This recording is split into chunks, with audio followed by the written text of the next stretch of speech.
From the time I was 4, the same way you'd strap a pair of hockey skates on a kid, my dad strapped a pair of spurs to me and strapped me into the tree.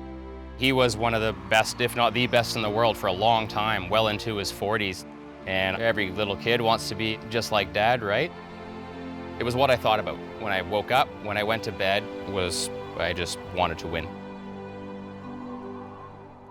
Timers ready, contestants ready. 1, 2, go. And we're off and racing the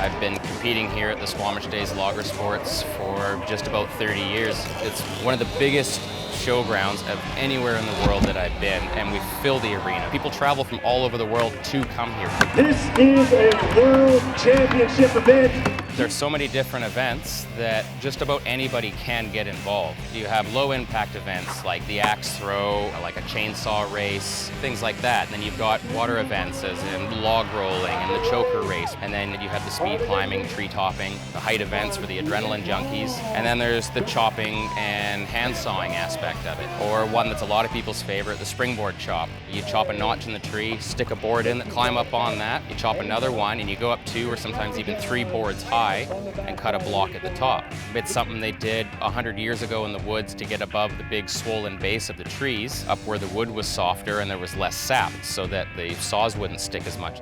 If you go for a hike through the woods here in Squamish or anywhere in BC, you can still see the springboard pockets and the big old stumps that were there. Lager sports actually kind of originated in a pretty holistic way.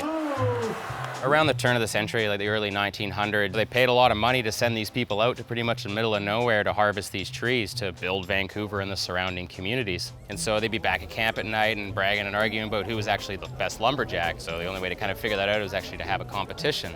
The first actual recorded competition was in Tasmania back in the 1800s, and it was a 25-pound bet, which was a lot at the time, to who could cut through a 2 or 3 foot log the quickest. My dad and my grandfather were loggers, so logger sports is something that's been in my family for a long, long time. The first time I actually competed here, I was about 4 years old. But first, I always just wanted to be as good as Dad. And then I actually won my very first speed climbing world championship, and I didn't think that was a possibility. And so it was like, well, now anything's possible. So I went away and I trained day in, day out. I loved the training, and I got second place a lot. I was so hungry to win. It was what I thought about when I woke up, when I went to bed. I think any athlete knows that feeling when you have almost that maniacal drive to achieve something. You need that motivation all the way through the training year round, and that's what it takes to kind of get to that level. When I really started having success in the sport is actually when I started doing a lot more coaching. But it also gives you less margin for error. It's a lot different training people than just doing it. I knew how to do it, but I didn't necessarily know how I was doing it. And it actually really helped me analyze what I was doing as a competitor and how the best guys were doing it and how I could improve on that. And so starting to train people actually is what turned me into a world champion. Please go claim your I get more joy out of helping people now than actually competing myself. You don't necessarily have to come from the families that did it or work in the bush. Some people just want to compete, you know, like CrossFitters and people like that just want a new challenge. I actually started in the sport first and then moved into the forestry logging industry.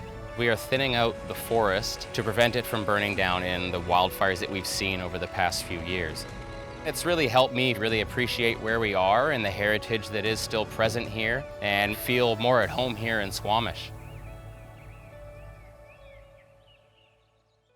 One of my best events is now the springboard chop. So I actually currently hold the world record in that springboard event, but it's also the event that gave me this scar across my face. So I've always had kind of a love-hate with that event.